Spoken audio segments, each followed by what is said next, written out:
What's up, guys? Welcome back to the channel. I'm Justin Davis. It's a little bit overcast today, but you know what? We're gonna test out this camera on this drone for under $200 from MJX RC, the Bug series. This is the B20.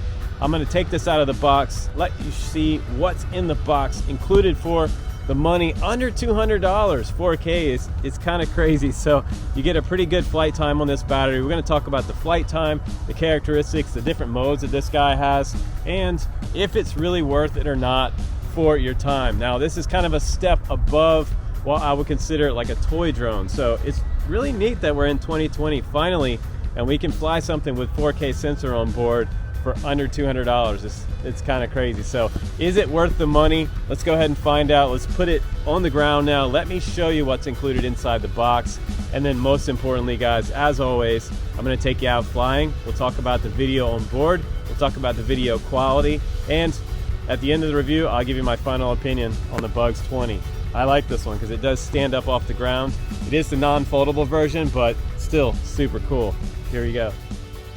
What I thought was really cool about the Bug series is everything in one box. You don't have to buy anything else. You have a 2-battery option, 4K video, GPS return to home, optical flow, maps, 5G Wi-Fi on here, a 2S 3400 milliamp battery getting us 22 minutes flight time, which is also really good on this drone.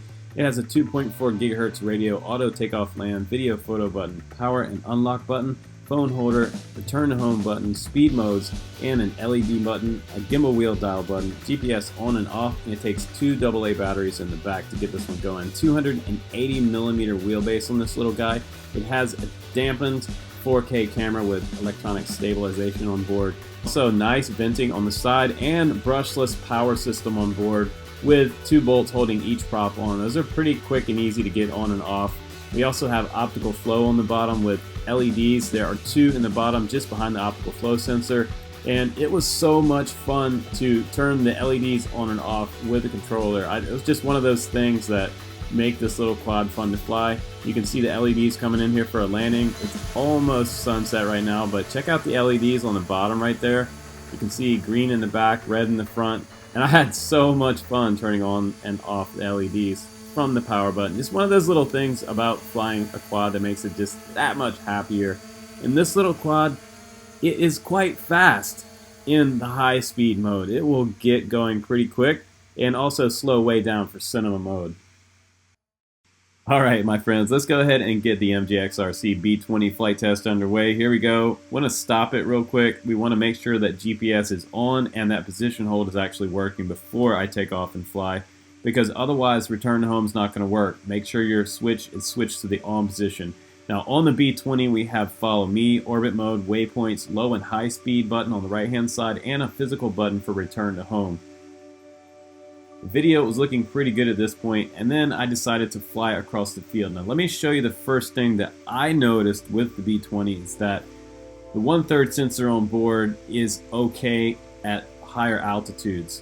Down low, sometimes it seems to be a little bit kind of overblown, blown out. The video just, it doesn't look usable at this point. So it has some issues with dark to light transitions, and that's keeping the sky pretty blown out. But the cool thing is that you can go in there and change the brightness on this particular app. So you can go into the camera settings and fiddle around with those. Maybe I had them set wrong, but it does seem to have some issues with that. But otherwise, the definition looks great. I mean, look at the colors here on the farm.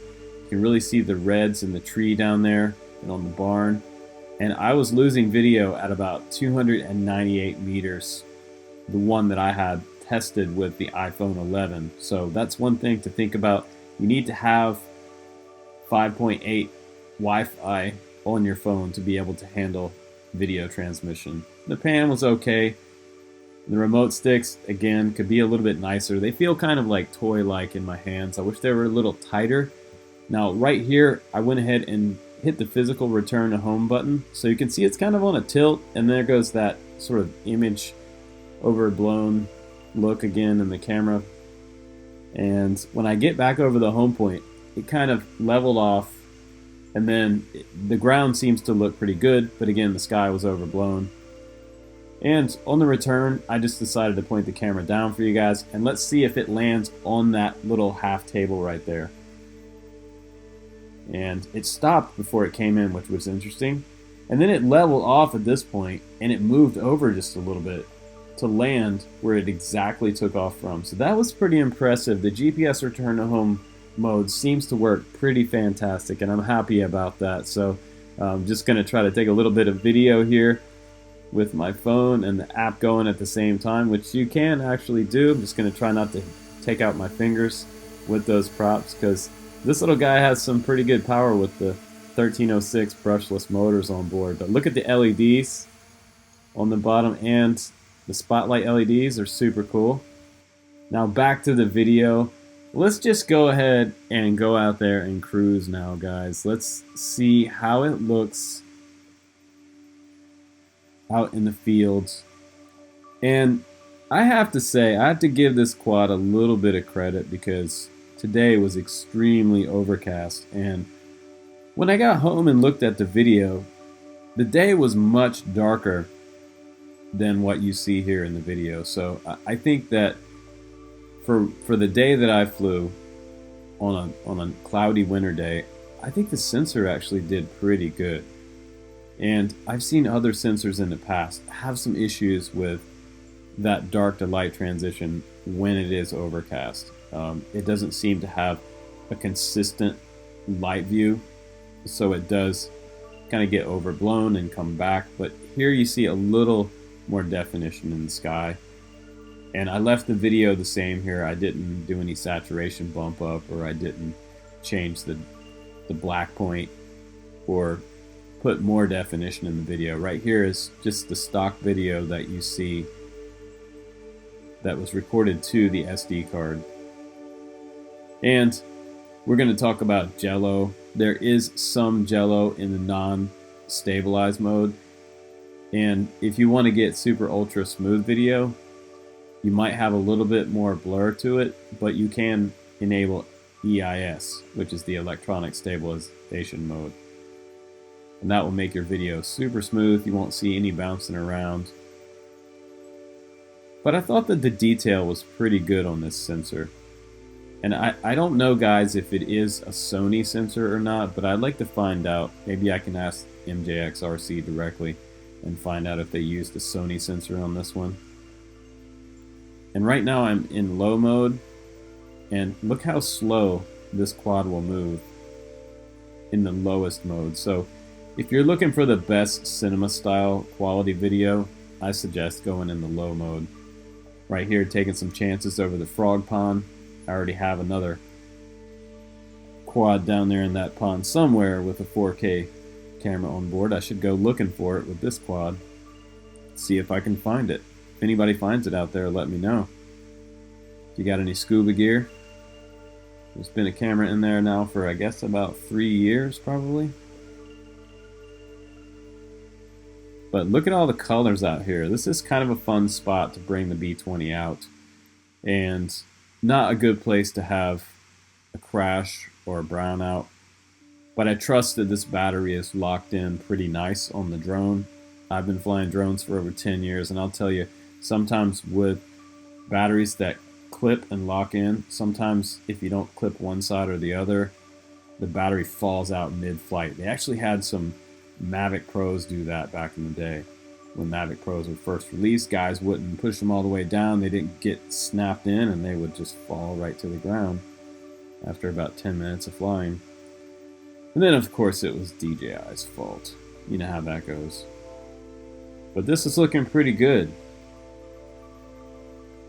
I'm pretty happy with this. Even though, you know, this is just a step up from a toy drone, guys. It's not, you know, it is definitely not a $500 drone, but I've talked about this before with the EX4. I felt like, wow, we're really getting somewhere with cost versus what you get for under $500. It used to be under $500, we were looking for something with 4K. You know, you couldn't get something 4K for under $700 at one point. And now here we are with, you know, a cheaper 4K sensor, yes, but, you know, under $200 is just insane.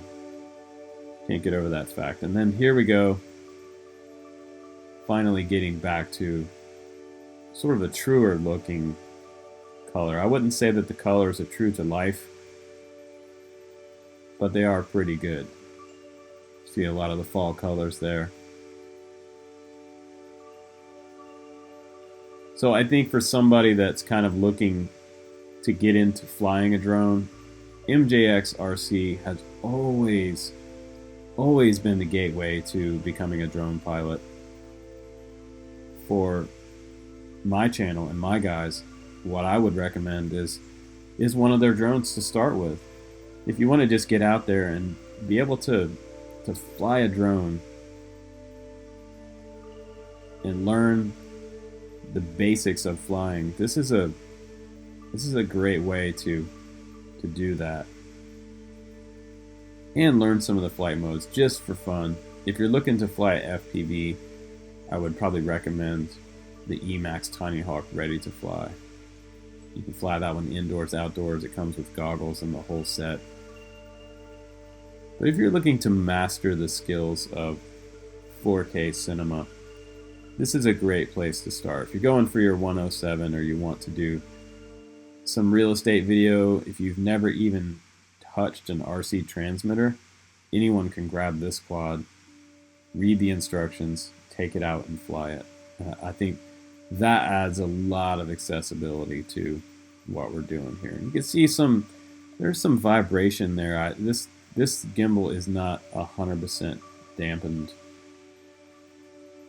because I do see some vibes and some vibration and what we call jello, where there's a little bit of jelly happening in the middle of the screen, kind of wobbling around. But here I come back in for another return to home, and I am very impressed with the GPS sensor. Even on a cloudy day, 3 times it came back and landed directly on my half table here. That is super cool. So I'm pretty happy. As far as the beginners go, this one is a great pick. It also stopped when it saw my phone there underneath, which was interesting. So the optical flow is working quite good. When I moved out of the way, it came down and finished its descent with the LEDs on. Super fun to fly. Guys, thanks again for watching my channel.